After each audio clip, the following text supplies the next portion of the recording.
We are here today. We have so much to share with you to update you on the bond program for the Peralta Community College. This is our first program-wide outreach for 2021. And as you know and see, we are still virtual due to the COVID-19 pandemic. We are still being safe and bringing this information to you. Thank you once again for welcoming us into your homes.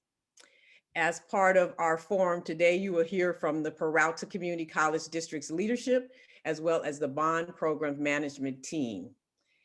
We have a very special welcome this morning from the Board of Trustees President, Dr. Cindy Reese, who is here to give the welcome on behalf of Peralta Community College District. President Reese, the floor is yours. Thank you. Wonderful. Thank you, Ms. Scott. I second that invitation to come and see the new building at College of Alameda because it's absolutely amazing. And I just wanted to say good morning. What an absolute honor to welcome you all today virtually for such an incredibly important event. On behalf of the Peralta Community College Board, myself in concert with my colleagues on the board, Vice President Nikki Gonzalez-Yuen, past President Julina Bonilla, Bill Withrow, Linda Handy, and our two newest members, Deanna Delphine Polk and Kevin Jenkins. Also on behalf of the very many, almost 40,000 students that we serve, our administrators, our staff, and our faculty, we really want to again thank the Alameda voters who not once, but twice continue to support our students in our work by voting for Measure G and of course Measure A. We would not be here today without the overwhelming support and generosity of our Alameda County residents. And an incredibly warm, vibrant, virtual welcome to all of you for joining and being part of this virtual outreach and connectivity. We all know that Peralta colleges reach far and wide. We reach far and wide across in terms of all the communities that we serve: Oakland, Alameda, Albany, Piedmont, Emeryville, and Berkeley. But we also know that the Peralta colleges reach far and wide as an institution for education, as a site for training, as a place where professionals such as yourself provide really important critical services for the district. We also know that our district, its 4 colleges, we are the engine of social transformation for our communities. And we are deeply invested in training, educating, and also ensuring that we invest back into our communities. When we look to and partner with you all and partner with our small businesses, our women-owned businesses, our disadvantaged businesses, our minority-owned businesses, we do better because we are becoming the critical conduit that engages with our community to better serve our communities. The benefits must flow back and forth. Not only are we the engine of social change, we are also the linchpin, the very focus, the very keyhole to economic integrity, to economic development, to sustainability and community revitalization. We all have obligations in making our communities better and to changing the lives of so many people.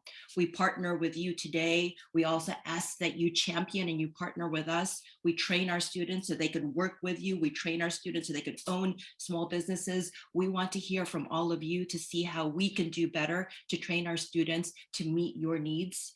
We want to know how we can be more relevant. We want to know where we are not doing well, because it's this partnership that is going to change the very communities that we serve and the very communities that we all live in and we exist in. We at Peralta pride ourselves in being not just community colleges, because there are many of those, 115 in the state of California, but we pride ourselves in truly being the colleges of our communities. And we invite you to come and make our colleges the very best as we partner with all of you, all of our small businesses. And it is because our communities deserve nothing but the best. With that, again, I just want to thank you all for being here. And if I had a glass of wine, although it's only 10 a.m., so maybe a very large cup of coffee instead, I would lift my cup to all of you as we partner together and collectively transform and better the communities we serve.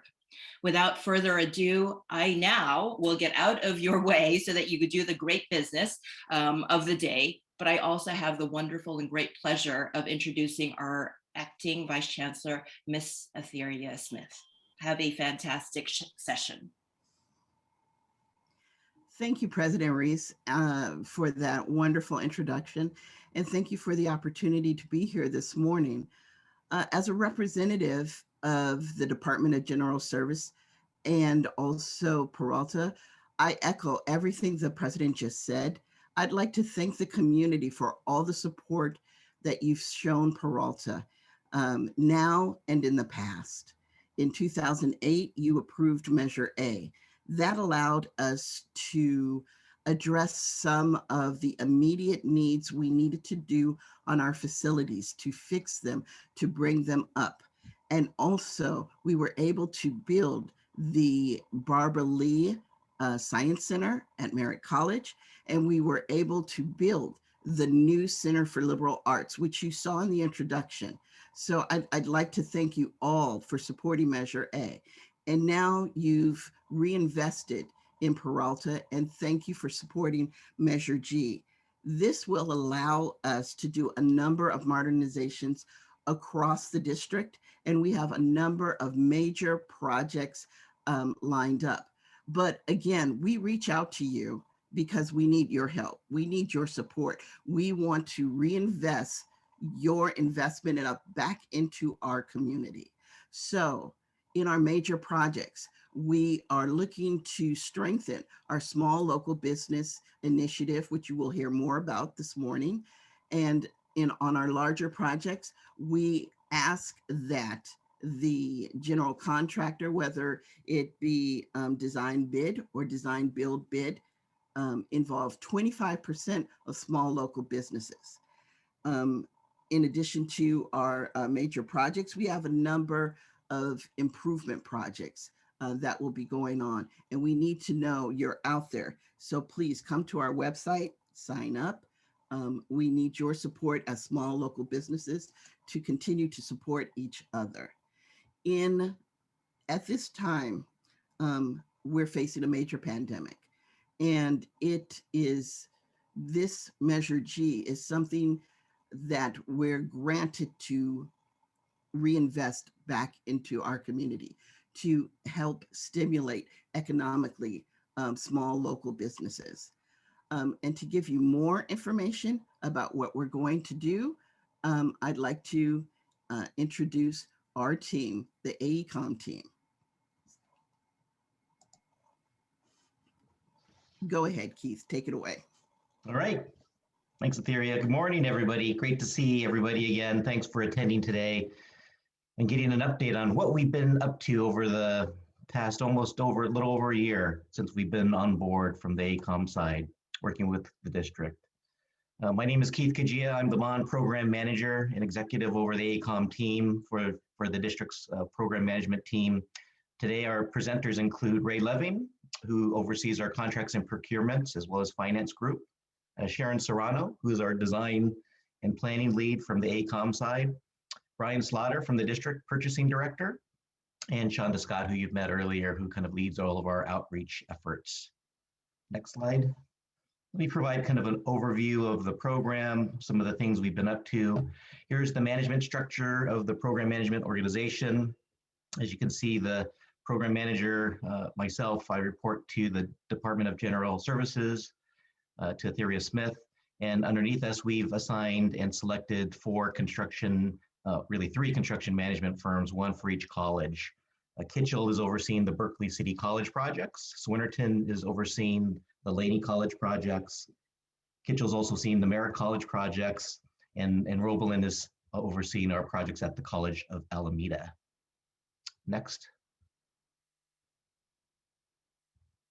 So over the past 12 months or so, we've been pretty busy. One of the things that we've done here is we've been able to secure $77 million of state matching funding for active projects. There's 6 active state funded projects now in the capital program. Those are all moving forward. in alignment with kind of our commitments to the state chancellor's office. Excited to show how we can really frankly leverage state monies to really maximize the local bond monies that we have available to us through Measure A and Measure G. We've committed over $64 million to contracts over the last several months, and we have 15 major capital projects underway. And back in May of last year, we sold $115 million of general obligation bonds. That represented the last tranche of Measure A for to the tune of 65 million, and the first issuance of funds against Measure G, the $800 million bond measure. Two projects that are underway that are currently in DSA design review are the Laney College New Learning Resource Center, then Merritt College CDC Center. I kind of highlight those because we expect those to probably move into a construction cycle later this calendar year as we go through the DSA approval process. Next slide. So in relation to the $115 million, these are how those funds are budgeted across the capital program, across each of the 4 college campuses, as well as district-wide expenses. You can see here that we spent about, and this is as of the end of January, about $30 or so million of the $115 million. I frankly work closely with district finance and the financial advisory team from the district to look at bond issuance strategies moving forward, projecting the cash flows for the projects as we start to accelerate the projects now into a construction phase. We pretty much spent the last year or so, frankly, in a pre-construction phase for most of the projects, finishing up some of those Measure A projects, but really focused on planning and design and some of the upfront procurements for the next wave of projects that'll be moving into construction later this year. Next slide.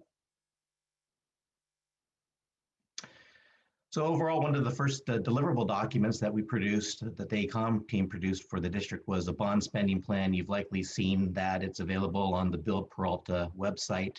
It's basically represents a 7-year spending plan for the capital program, which is just over $1 billion capital spend over the next 7 years. We have a mix and blended mix of delivery methods. Back in July of last year, I took a resolution to the board to approve 6 projects to move forward under design, build, delivery. We have since procured 3 of those projects. There's still another 3 left, and those are shifting more towards more of a progressive design build format, frankly, moving forward. And I should put it out there that I'm open to meeting with design build teams, contractors or designers. If you want to talk about our procurements upcoming for some of those larger capital projects, my calendar is open to you. I welcome the opportunity to see how we can structure our documents and frankly encourage participation for firms to actually participate in our design, build, and other project procurements. We also use CUPCA as far as kind of a more informal contracting method, and we have informal and formal contracting methods. These are things that we'll talk about in today's presentation as well.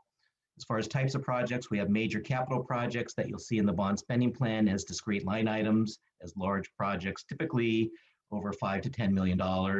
And then there's pools of money in the bond spending plan for what we call infrastructure projects and IT upgrades. The IT upgrades for the campuses pretty much reflect a technology kind of refresh, if you will, for the equipment on the colleges, but there is an overall IT district-wide budget to represent some of the capital improvement upgrades associated with IT, information technology. The infrastructure projects represent kind of upcoming repairs, improvements to the basic backbone of each campus. It's something that we're spending a lot of time looking into. What we're looking forward to doing this summer is actually moving a number of those projects forward. The planning has been completed for those projects. We've identified which ones we want to move forward with. So we're looking forward to moving and advancing much of that work over the summer months, certainly trying to get a lot of that work in place before the fall session and students start really coming back robustly, hopefully, to school. With that, I'm going to turn it over to Brian Slaughter from purchasing to really talk about how you'll do business with the district. Next slide, and let me introduce Brian Slaughter from district purchasing. Thank you very much, Keith. And my job today, again, is to give you information that you need in order to do business with the district. So next slide, please. The first thing that all vendors must do to do business with our district is to register. You need to register at the website, as you see here. And once you do that, you'll be given a vendor ID number, and that vendor ID number will help you in terms of getting purchase orders and or contracts. Also, you need to click on the links as presented here, the vendor application link. You need to download the W-9 form. And we also have a district vendor registration and bid notification system. It's called Vendor Registry, which I'll get into a little bit later. If you need more information, you can call this number for assistance, or you can give me an email and I'd be happy to assist you further. Next slide, please. I'm going to give you a little general information regarding purchasing. All purchases or commitments to buy are made through the use of a purchase order. This is very important. No invoice submitted by a vendor shall be paid unless the purchase order was made by the purchasing director or his or her designee. The purchase order number must appear on all invoices for payment. And this is very important here. Do not accept any orders for materials or begin any work for services or public work projects, even if you have a signed contract without a duly authorized and signed purchase order. You know, the purchase order is very important. It gives you the ability to do work, and it also is required for payment. Next slide, please.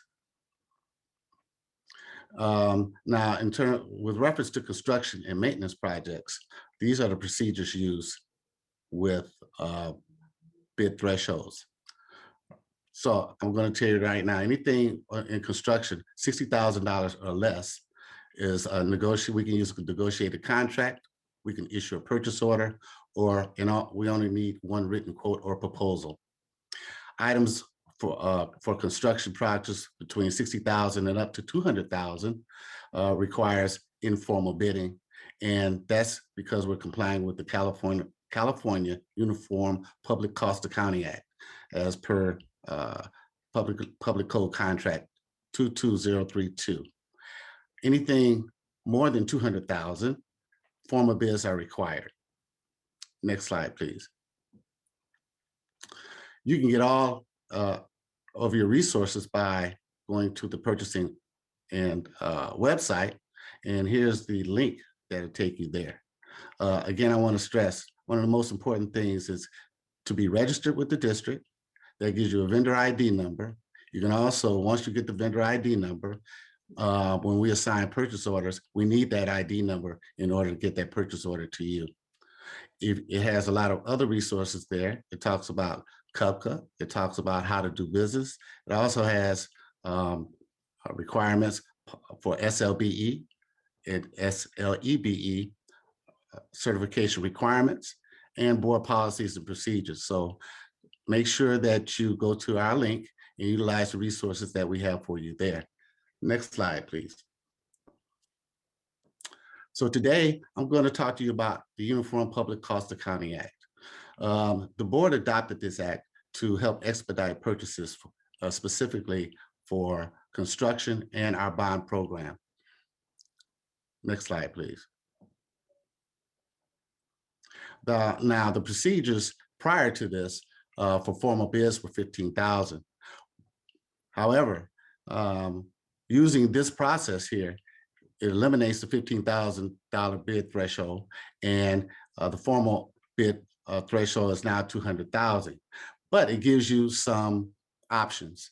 For instance, items or thresholds at $60,000 or less for construction, including repairs, we can negotiate a contract or issue a purchase order and or use our own workforce. Items for bid over $60,000 and up to $200,000 requires what's called informal bidding. And informal bidding mostly is used for design bid build projects. So that anything over that 200,000 must be formally bid. Next slide, please. Here's some very important general public work requirements. And all of these are either ed code requirements, labor code requirements, or public contract code. First of all, the contractors must pay prevailing wages as per ed code. Payment bonds are required for contracts over $25,000, okay? We also want a performance bond. So we want a payment bond and a performance bond. You need to understand that you have that fingerprinting is required, and you have to comply with the Field Act compliance. Construction is subject to all state approvals as set forth in Ed Code sections 17280 through 17313. So take a look at that so you can get a clearer understanding. And change orders under CUPCA are only permitted to a maximum of a contract total of $60,000. Next slide. CUPCA also requires voluntary registration by the contractors. So each November, I am required to send a notice by mail or email to designated trade journals inviting contractors to submit the following information. It's very important, and this is per CUPCA. You need to provide your name and mailing address, your phone number, fax number, and email address, the type of work you're interested in performing, the type of contractor you're licensed to perform, and your contractor's license and contractor number. So what we do is every year we create an updated contractors list starting January 1st. The district may include contractors that submit requiring information during that year. So if you have to bid on a project between that time, make sure that you submit the registration form that's required on and that you can obtain on our website. At any time, the contractor may provide required information and be added to the list. And the district has the option to eliminate contractors from prior lists who do not annually reapply for inclusion. So make sure every year that you reapply or re-register and update your CUPCA registration form that's on our website. Next slide, please. This is how we advertise for bids. The CUPCA requires that a notice is sent to all of the contractors on the list for category of work, and or specified trade journals that are within our area as specified by CUPCA. And it has to be done 10 days before the bids are due. So if you're in a trade association, you can find our ads there, and or we're going to submit notice to you directly. The notice inviting bids include a general description of work, how to obtain detailed information, the time and place to submit the bids. Notice need not include drawings, plans, etc., unless required for preparing bids. The governing board may delegate authority to award informal contracts to specific staff members. And also there's a note here that Ed Code 17605 requires all delegated transactions to be approved or ratified within 60 days. If the informal bids received exceed 200,000, our board may pass a resolution by 4/5 vote to award the contract at up to 212,500 or less to the lowest responsible bidder. Next slide, please. You can find our voluntary vendor registration for CUPCA on the Bill Peralta website and or the purchasing website. All right, well, I'm passing the hat off to Ray Loving. He's going to talk to you about the selection process. Good morning, everyone. I just want to spend a little time just to give you kind of a listing of the upcoming, what we call bench or pool procurements in the various categories. We've already done the architectural services, but we're looking to do pools for a variety of disciplines. We've got CEQA, civil engineering, commissioning, geotech, hazmat, et cetera. So you can see the list. Next slide. So as I stated, we've done the first pool which is obviously the largest for architectural services. This was approved back in December of 2020. And we've also had our first RFP. So the idea is obviously to expedite the process by pre-qualifying a pool of firms. And then what is subsequent to that, as projects come online, we'll be issuing an RFP. So the first RFP that went out was for COA, which is College of Alameda Aviation Phase 2. It was issued on March 5th. Proposals came back on March 26th. And we're doing something a little different that we believe is a good idea. Thanks, Keith. We've streamlined the format to some extent for the RFP. So the idea is you've already been through the qualification process, and this, by the way, is going to be for all the pools. So we didn't really want to exacerbate, the challenge of also coming back with an RFP with the same level of detail. So bottom line is you've already qualified. So we've made it a little more concise as far as the RFP. We've got a Q&A, and there's a couple of other documents that go along with that for you to outline your team. But the point being, it's just not as convoluted as a qualification document, obviously, and maybe some things you've seen in the past. So again, the idea is to, again, welcome the vendor community, make it easy for you, so we don't spend a lot of time or administrative effort going through the process. So we think that's going to work out pretty good, and we think the vendor community will like it as well. Next slide. So again, here are some target dates for the various pools. As I stated, we've got commissioning, hazmat, geotech, et cetera. The majority we're expecting Q2 of this year, as you can see. The RFQ for IOR and grant writing will be Q3 of this year, hopefully. And then materials testing, site survey, and SGIP. We don't really have true target dates, but as soon as we do, of course, you'll see that coming out. Okay, I believe that's it for me. I'm going to turn it over to Sharon Serrano, our design manager. Good morning, everyone. So I'm going to be focusing on the selection process. So the selection process consists of two parts, the RFQ, which we request for qualifications, and then the second part is the RFP, request for proposal. So we did this specifically so we can focus not only on the company to create the benches, but then focus on the team through the RFP when we're asking for the actual proposal or the costs of the contract. So in the RFQ stage, what we end up doing is not only posting on the Build Peralta website, we also post on newspapers, as well as our outreach team actually blasts out emails to everybody to make sure that everyone responds to or is aware of the RFQ that's out for a specific discipline or a specific scope of work. And then when we get to the RFP stage, we will ask you specific questions regarding the team members, the individuals who will be working as part of your core team. And the focus on the company is now complete. So the evaluation or the selection team within the Peralta consists of not only campus representatives, but district representatives, the PMO, as well as possibly the CM firms. We go through an evaluation process of your proposal, as well as we also set up interviews for some of the RFPs, and then we go to the board for approval. At this point, we have the team that's necessary to move forward with all our construction projects.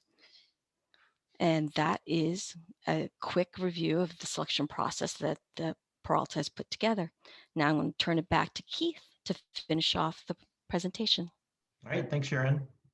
I'm going to step through each college campus, give you a snapshot of the active projects moving forward. And more importantly, probably what you came for is timing on some of those upcoming procurements. I'm going to start off here with the College of Alameda. This is our auto diesel technology building, which is currently in its final phase of design. This is from our architect, JK, Architecture and Engineering. Next slide. So this is an excerpt from the bond spending plan, likely a document you're somewhat familiar with. At the bottom of the chart here, you see a little key as to how to decipher the coding here underneath each service. What we're doing is we're indicating the major capital projects that are active or imminently going to be active. And we're indicating all the different professional services as well as the construction or design build contracts, procurements that have to occur. If there's a check mark that indicates that that procurement's completed, an A obviously is not applicable for that project. If it indicates DBE, that's design build entity, that means that that procurement will be part of the design build solicitation or that service, frankly. And if there's a quarter reference and a year reference, that's the quarter and the year that will actually be issuing the RFP. At least that's the current plan. What we'll commit to do is keep this updated and keep it updated on the bond website at the Build Peralta website so that you can constantly see kind of the movement of these procurements and stay on track with those through Shonda and her team. Overall, let me describe the graphic as well. There's up in the upper right-hand corner, there's a schedule key. You can kind of see a reference to the blue color is a contractor for a traditional design build or a design builder procurement cycle. The orange color represents design, red is DSA review, expected timelines, and the green indicates our construction timeline. So this is very much a living document, as you're clearly aware, as I presented to the board in the past, but this is currently our current snapshot of the plan as of the end of January, what we're currently moving forward with. So for each college here, I'm going to indicate the project type, and underneath the project types, for example, here for the College of Alameda, you can see reference to a little acronym DBB that stands for Design Bid Build, frankly, Traditional Delivery, and DB for that new science admin building at the bottom there, which is a replacement of our C&D buildings at the College of Alameda. That indicates DB for Design Build. That's one of the projects that I advanced to the board for a design build approval. The green column there that indicates the total project estimate is the total all-in cost budget for the project, including hard and soft costs. And then we're indicating the timeline over the next 2.5, 3 years or so of where the project is currently trending as far as its scheduled timeline. So for the auto diesel technologies building, the aviation complex phase 1, those projects are in their final stages of design, moving to 100% construction documents. We expect to be in DSA this quarter, actually the second quarter. Aviation phase 2 complex, it's the second building on the aviation complex site. That's the procurement that Ray was referencing that was currently on the street, and we've received proposals for that. We're undergoing a review right now to shortlist architects for that project to start advancing that. That is a state-funded project. And the science admin building, which is one of the larger design build projects in the capital program. We're currently going through our 5-year capital outlay process to make our submittal to the state chancellor's office. We've completed a space utilization study for all 4 colleges. Much of that is being consolidated now as part of that 5-year capital outlay process to define our IPPs and FPPs that we'll submit to the state chancellor's office. But more importantly for this project, we anticipate this to be a fully locally funded project. And we're going through using that space utilization study, an assessment of what functions and what programs, frankly, the College of Alameda will include in that building. We expect that to be done here by really the second quarter as far as that programming effort, that initial programming effort. We'll then actually solicit a scoping architect to help refine that scope with the college.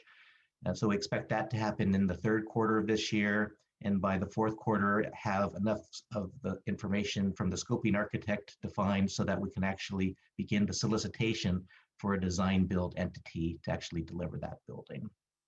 So you can see the scheduled timelines that are kind of indicated as far as reference points, as quarters and years, and where we expect the DBE to actually have certain scopes of work included in their contract, such as the geotech hazmat services, as well as soils testing and surveying.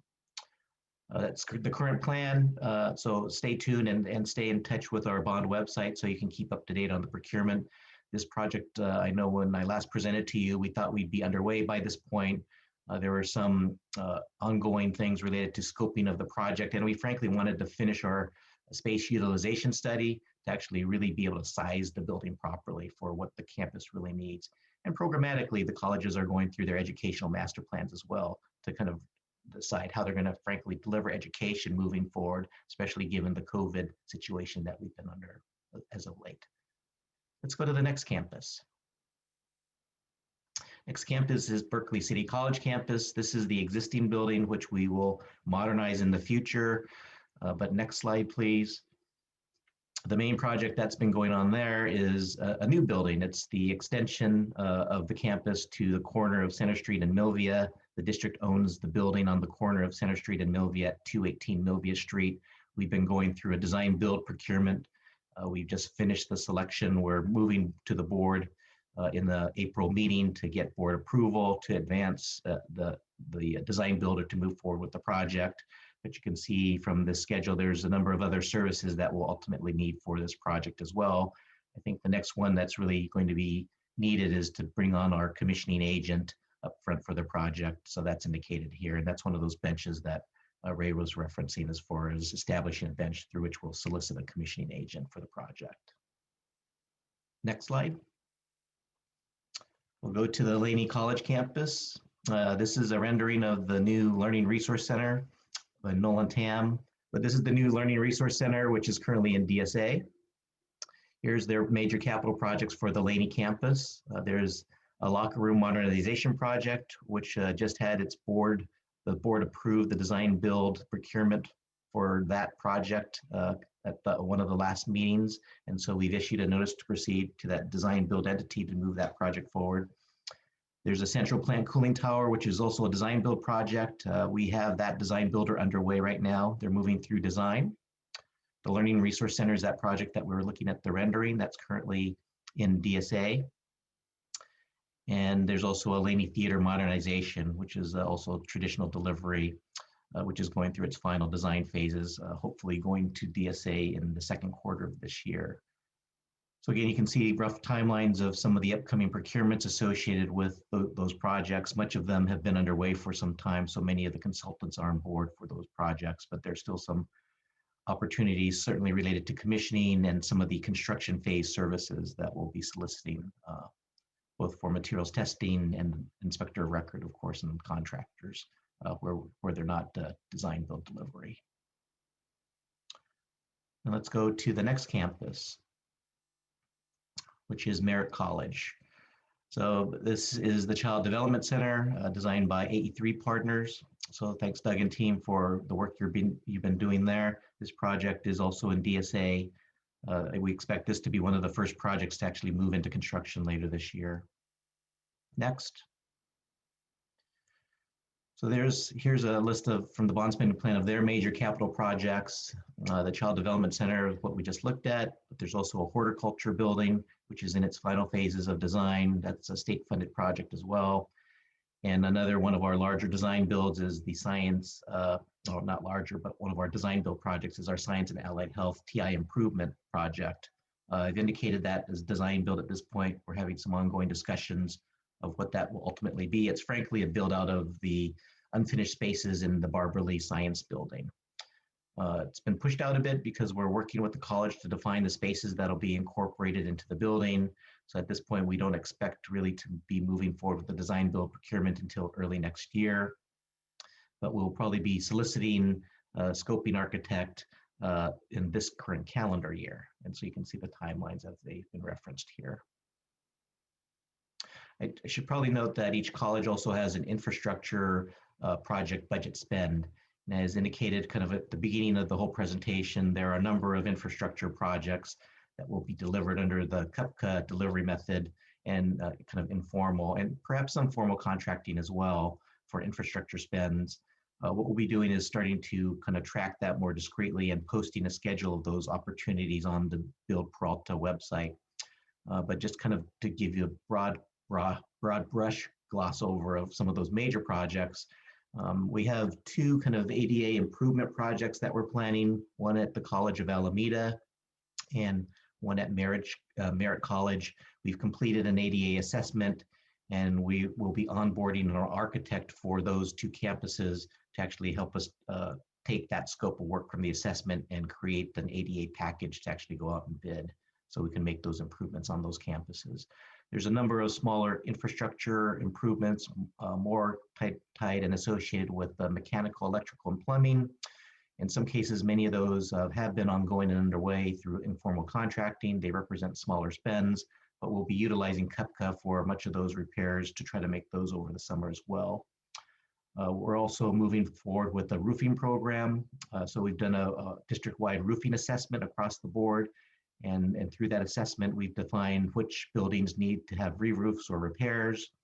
And the construction management firms are working closely with us to actually send those out to the street for bidding as well for the roofing contractors to make those repairs or replacements. Next slide. So with that, I'm going to turn it back to Shonda so she can talk about kind of our outreach efforts. And this is a wonderful snapshot here of what the Build Peralta website. I encourage you, if you haven't been on this website, to visit this often. It's something that we take pride in maintaining and keeping updated constantly. Shonda? Thank you once again for all that relevant and important information. This is just a 6-month look ahead. Of course, we will continue to come out and present more to the community as information changes and is updated. And as Keith said, I'm Shonda Scott, CEO and founder of 360 Total Concept. We are a small local business based in Oakland, and we're part of the AECOM program management team handling the outreach as well as small business support services. Peralta Community College is committed to local business. And yes, for all that have asked, the small business program does apply to the bond program. So projects that are under the capital program have to adhere to a 25% small local business requirement as part of the selection process.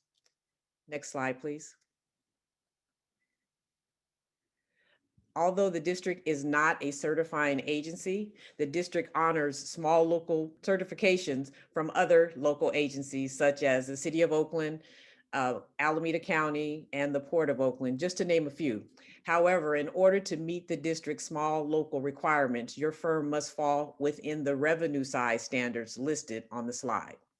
Of course, all companies are welcome to pursue contracts with the district's bond program. It's just that only to receive the small local credit, you must meet the guidelines as far as living in the 6 district cities, which are listed on the slide, as well as meeting the revenue requirements and being certified with an agency that certifies you as a small local business.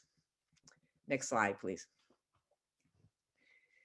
Now, as many of you have experienced over the past year, the bond program has increased the outreach to the community. And just get ready, because we plan to do even more outreach to you, and you'll get more communications from us, because we want to make sure that the voters that have so graciously voted and approved and paid for this bond program are actually receiving information about it, and local contractors and small local contractors can participate. We hope to even exceed 25%. That's just the bottom line. We plan to bring more briefings to local business organizations throughout the Peralta district. We will continue hosting our prime and small business matchmaking sessions for teaming opportunities on major projects. Stay tuned. There will be a couple of those coming up in the near future that we will send out email information, as well as follow us on social media under Build Peralta on all social media platforms. And as Keith said, go to the website, build.peralta.edu, and get more information. And congratulations to those of you who participated on our launch of the Build Peralta Academy of the fall 2020. Build Peralta Academy is the bond program's 9-part series of technical assistance workshops. The fall series is now online at build.peralta.edu. It's on the Build Peralta website. And as I said, follow us on social media as well. There's updated information. And if you missed the course, there's no problem. My colleague, Dr. Bonnie James of BRJ and Associates, who's part of our team, we are working on the next series for fall of this year. So stay tuned for that. And we're also looking at ways where the certificate of completion will be value added for future procurements too. So all of that's in the works with the bond team and the Peralta. We are doing all that we can to ensure that this bond program is truly reinvesting into the local community. As I said, you can email us at buildperalta@peralta.edu, and we're very responsive and following up with the person that needs to respond to your question. So please send your questions there, and we will follow up. And all the people that asked about meeting with me, definitely, I'm always available to meet with our community and our local businesses as well, especially to make sure that you are able to meet the 25% minimum small local business participation on the bond program. Once again, follow us on Facebook, Instagram, LinkedIn, Twitter, all social media platforms under Build Peralta. Every platform is the same, Build Peralta. And our phone number is also listed if you need to call and you can't email for follow-up. We check those voicemails as well.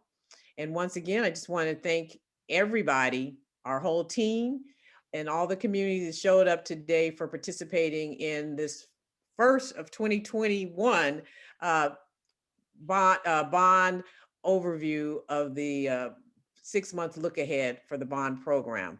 So thank you once again. And this is just the first for this year. We will be continuing to update you all throughout the year. Thank you very much. Thank you all the panelists in our team. Thank you, Vice Chancellor Smith, for staying on with us and following up. And thank you, Brian and Keith and Bonnie, Ram, Chanel, and all of Sharon, Ray, and all of our team for your participation. And we thank the Chancellor's Office. We had Chief Roberts as well joining us on this virtual outreach meeting. So, and we thank President Reese for her participation. So thank you, everyone. Have a good day and bless you all. Thank you. Thank you. Bye-bye. Bye-bye.